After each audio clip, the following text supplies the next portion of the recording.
welcome to another episode of I Feel the Podcast. I'm your friend Sachi Kaur. I'm here with my partner, Tisha King, and Sachi and I are both neuroscientists. Sachi has a master's in neuroscience and I have a PhD, and we're bringing a scientific spin to everyday topics. Well, you know what, Tisha? I've been having a lot of issues with my sleep lately. Yeah. My mom has really been having a lot of issues as well. She can't sleep throughout the night. Oh, that's bad. Yeah. And I think when you get to a point where you're having issues with something is when you start researching that topic. Yeah. And that's how the idea for today's topic came to us on why we have all these sleep issues and how important it is to have a good night's sleep. Yeah, and the consequences of not getting enough sleep. Yeah, right. So if you're somebody who's having issues with sleep, or if you really want to know how important sleep is in your day-to-day life, this episode is for you. So before we get into the sleep, we want to do our little science in the news segment. So Sachi's going to tell us a little bit about the AI things that are going on. Yeah, so I'm pretty sure that everybody by this point has heard a lot about AI. And if you haven't heard, you should go check out ChatGPT. And they recently came up with their latest version, which is ChatGPT 4.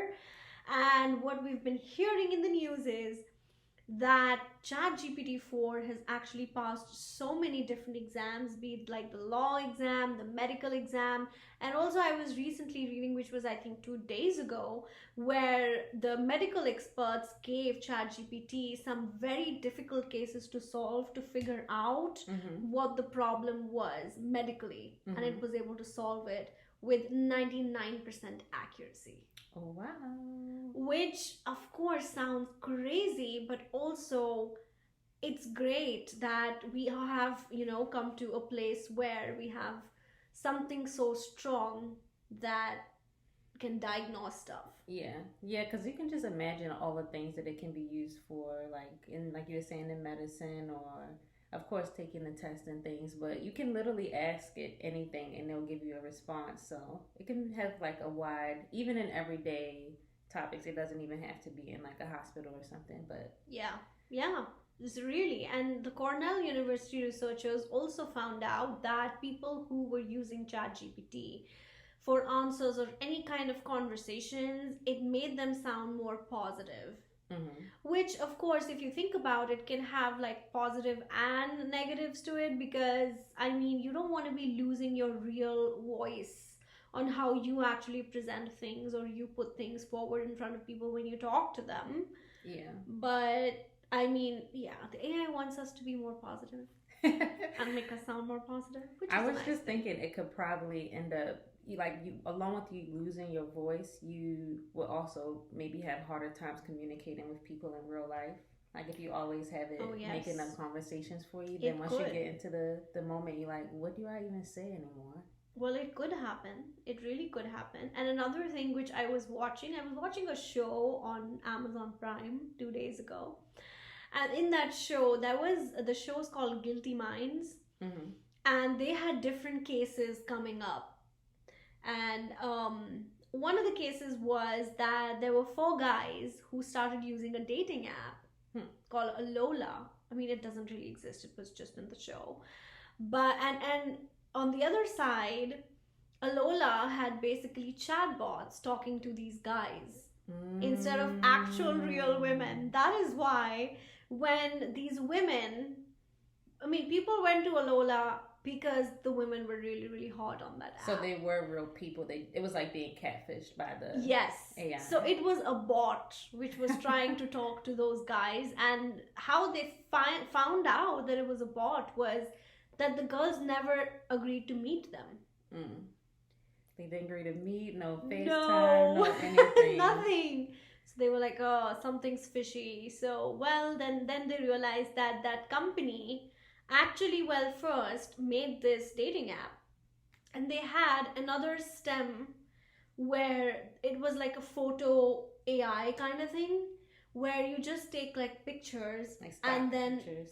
Yes, and then they had some kind of filters or whatever that it could transform you into literally another person. That is why like all the hot girls are on that app, and they aren't even real. No, they aren't even real. So of course, It's you know, scary. it can get scary and it can get crazy as well. Yeah. Of course, there are two sides to every coin, so I guess we have to live with it pretty much. Be cautious of it. Accept things with a pinch of salt. Yes, absolutely. Well, let's get back to our topic now. Okay, I want to ask you, Tisha, since I've been having issues with my sleep, what kind of a sleeper are you? I'm the kind of sleeper that lays down and is sleeping like 10-15 minutes. Once I decide it's time to go to sleep, I have no issues falling asleep usually. Yeah. But yeah, I think I'm like, have had issues with sleep, like we were saying before in grad school. Because everything was so stressful then, it was really hard to like calm your mind and just allow yourself to sleep. Yeah, no, I totally resonate with that, because I mean, I have been having some issues with sleep now, but back in grad school, I think the time was worse, because in grad school, like, there is no, as we say, circadian rhythm. We don't have like a sleep and waking up time which is definite. So I think that is what like throws off the entire balance of the body and makes you like crazy. Yeah, and there's like no limits of when you should stop working. Yes. So you can end up just working throughout the night when you should actually be sleeping, or just feeling guilty about not having worked. Seriously. Well, I mean, all that to say that grad school's hard. Yes. You can have some real sleep issues if you go to grad school, but I think it's worth it. It is. It's just a long process, but it's definitely worth the while. It definitely is worth it. So since we have been researching a lot about sleep, Tisha here is going to tell us about the different stages of sleep that we have when we go to sleep at night or whenever. Yeah. Even if it's a nap, a little nap. Mm-hmm. So we have two types of sleep. We have non-REM and REM sleep, and REM just stands for rapid eye movement. All right, so we have 3 stages of non-REM sleep. The first stage is when you're just starting to fall asleep and you still may be a little aware of your surroundings. So again, this is the non-REM sleep, and it's the changeover from wakefulness to sleep. So next is stage 2, and this is where you're becoming less aware of your surroundings, your body temperature drops, your brainwave activity slows, and is also marked by brief bursts of electrical activity. And you also spend more of your repeated sleep cycle, so your circadian rhythms, you're spending more in this stage than the other 2 stages of non-REM sleep. Okay, so basically when we are sleeping, we're mostly in the stage 2 of sleep. Right, stage 2 of non-REM. Non-REM sleep, okay. And then finally, the last stage of non-REM is stage 3, and this is the deepest stage. This is where your body and your mind are completely relaxed and your brain waves have slowed down a lot. Your heartbeat and breathing also slow to its lowest point during this sleep. And then finally, we have our REM sleep, which again is the rapid eye movement stage of sleep. And this is where our dreams happen. So this is the stage where your sleep, obviously your body is completely relaxed, but your brain activity is going kind of haywire because it's what's, controlling all the things going on in your dreams. Mm-hmm. Okay, so what we've understood so far is that there are 2 types of sleep. One is your REM sleep and one is your non-REM sleep. And that your non-REM sleep basically has 3 stages, right? Yep. And it's the REM sleep where we dream a lot. Yep. Do you dream a lot? I'm pretty sure I dream every night, but I sometimes forget within like 5 minutes of waking up. I think that's what happens like to most people. And it's crazy that I have known some people who've said that they've never dreamt. I have too, and I'm like, that can't be possible. Yeah, exactly. I'm like, how do you not dream? Because I do like vividly dream a lot. Me too. And I would remember parts of the dream, I'd say, when I wake up. And if in the first 2 minutes I try to recall what the dream was, it would come to me. You'll usually remember. Yes, but I think if I don't think about what the dream was or what, and I think a lot of like superstitions also attached to what things you dream about. Like, Yeah. oh, do my dreams have a meaning? I've literally gone and searched. Same. I have searched as well, like, oh, did my dream have a meaning? But I mean, I don't know. There are all kinds of things that people say when it comes to dreams. So Yeah. I don't think we completely know. Yeah, I think that as far as sleep goes, dreaming is probably the last thing that we know the most, what we know the least about. Yeah. The last thing that people have focused on, like researching, Right. because it's so arbitrary. Like, how would you even really test it? Yeah. Besides, I guess, like looking at people's brain waves. But if you wake up and don't even know what happened, it's kind of hard to test, like, what's Exactly. It's actually like going on. what really was the dream, or if the dream had a meaning. Yeah. Yeah, that's actually the last thing that we can research when it comes to dreams. Yeah. Also think that a lot of times having your alarm wake you up it kind of throws off you remembering your dream as well, because it's so abrupt. Yeah. Like, you don't even have time to just sit there and rest for a second to think about what happened. And I hate it when that happens. Yeah. I'm like, let me finish my dream. Especially if it was a good dream. I'm like, I want to finish my dream. Have you ever waken up and like know you having a really good dream and then go back to sleep and have the same dream? I don't think so. No, that has happened to me a few times. But that's nice. Yes, I have to be really cautious of what's going on. But I don't even know if I remember waking up. I try to, but it's hard. It is. Yeah, I mean, I don't really think that's happened where I go back and have the same dream just continue. It have to be immediately though. Like, I might wake up to reposition myself and then go back to sleep, and then it will continue. I have no memory of that, but okay. Okay, so let us talk a little bit about the different areas which are involved in sleep. Yes. So first we have the hypothalamus, which is a peanut-sized structure inside kind of the back of our brains. And it has this cluster of neurons cells called the suprachiasmatic nucleus. And this is what controls a lot of our circadian rhythms in sleep. So it receives a lot of light information from external environments. So that is one of the bigger cues to tell us, okay, it's time to go to sleep or it's time to wake up. I think I'm not sure how I'm pretty sure that it would be closely related. That, you know, when people say that you should always sleep with like pitch blackness. Yeah. It's basically for your SCN to know. Yeah, it's time to go to bed. It is actually time to go to bed. And also because obviously, you know, at 6, I mean, we guys mostly don't sleep until 12 o'clock at night. Yeah. And technically we should be asleep by 10 and we should actually wake up by 6. But well, that's not happening. Not in this life. Not for me. So I think because it's morning at 6 a.m., technically your body is like, oh, you need to wake up. But that's why we always need to have those blinds on. Yeah. That please don't wake up at 6 o'clock. You need to wake up at 8. Yeah. Or sometimes people will have those alarms that are like the sunset alarms that have I've seen those. Like a gradient of light that comes as it gets closer to the time for your alarm to wake up. So I guess that's supposed to help you. That definitely wake up easier in the morning. Yes, because that kind of, I haven't bought it yet, but I'm definitely considering buying it. Because I think what they're trying to very beautifully, naturally mimic what happens in nature. And even I think that it comes with kind of bird sounds, and it comes with like nature sounds, which will help you wake up with ease instead of like that buzzing alarm in the morning. Yeah. So one last step of this whole sleep cycle, another important piece of it, this obviously isn't the whole structures in the brain controlling sleep. So the SCN also communicates with a center called the pineal gland, and this is what produces melatonin. That also is another signal for us. Okay, time to lay down and call it a night.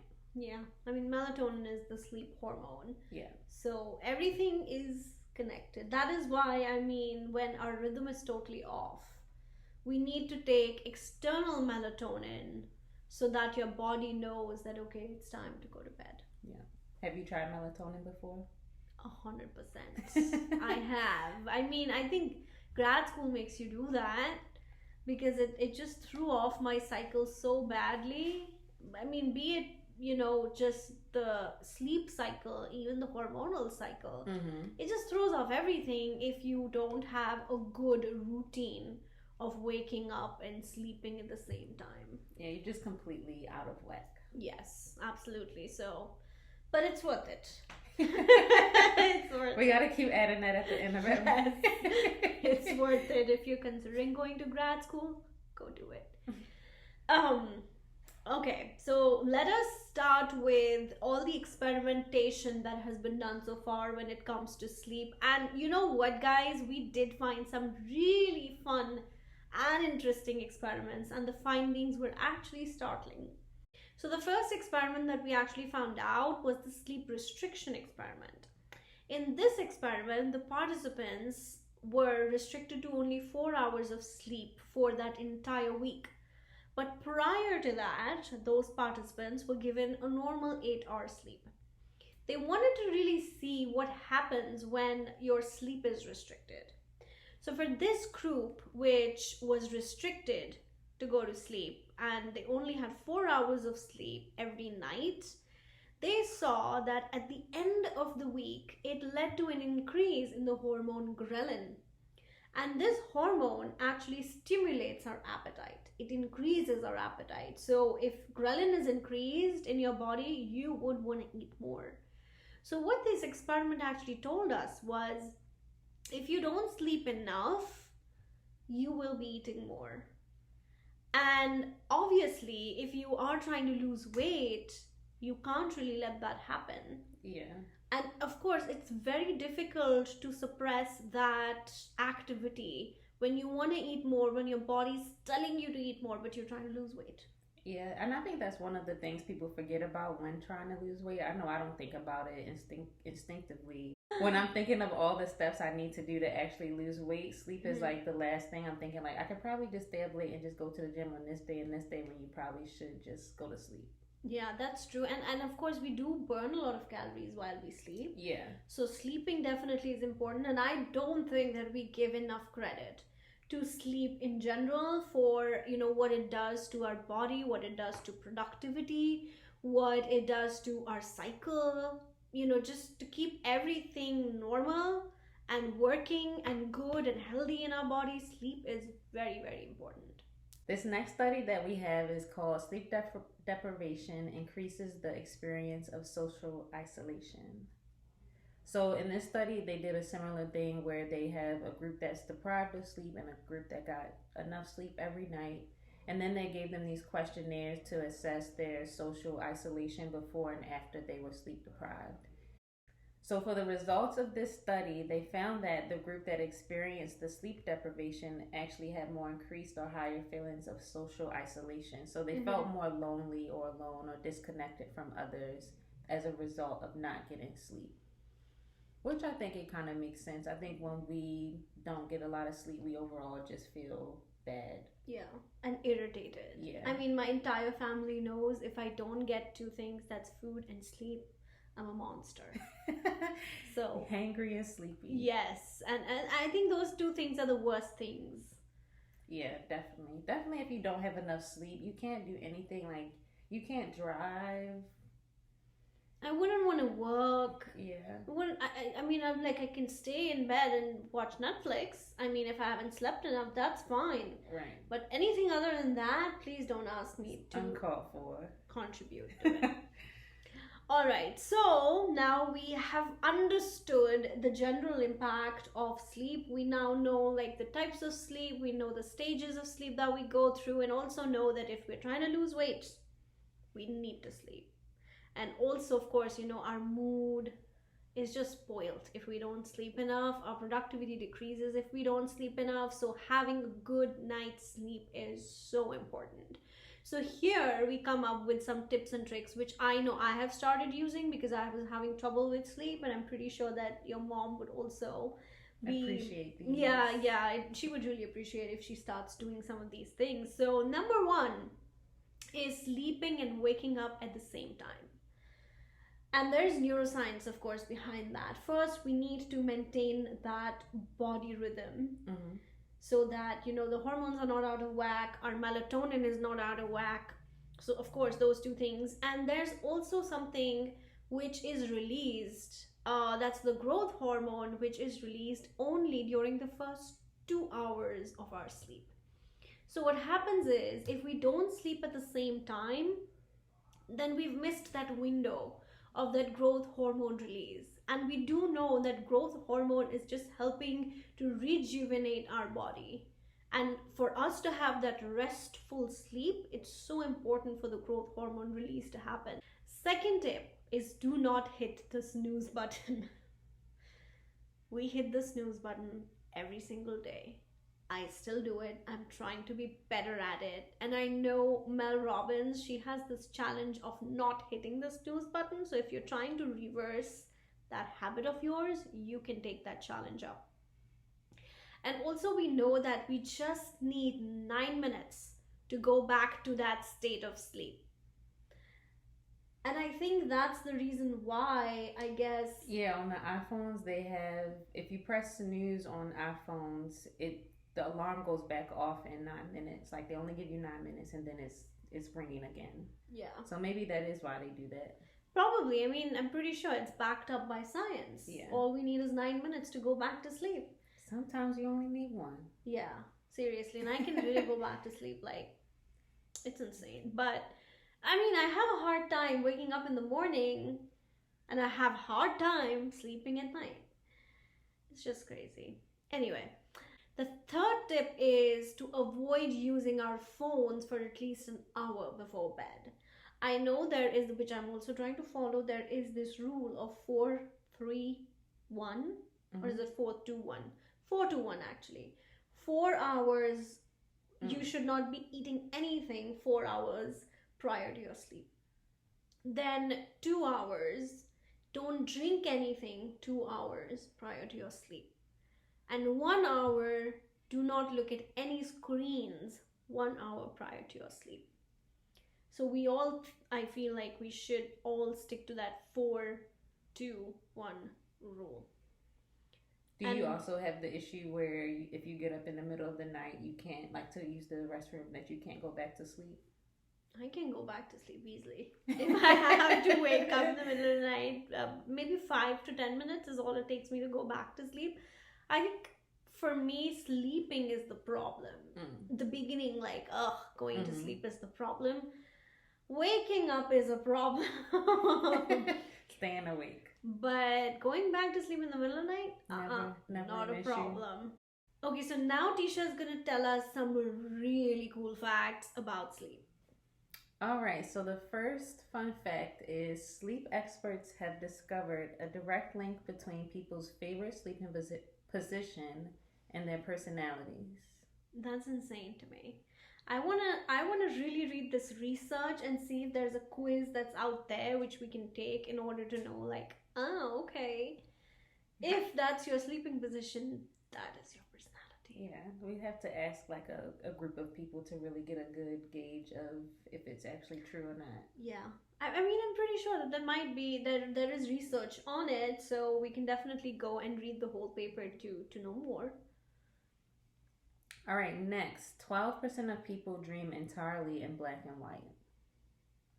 I don't think I even think of colors when I think about my dreams. I've never noticed if there is color or isn't. And even after finding that one, I've tried to pay more attention to see if I notice, and I never do.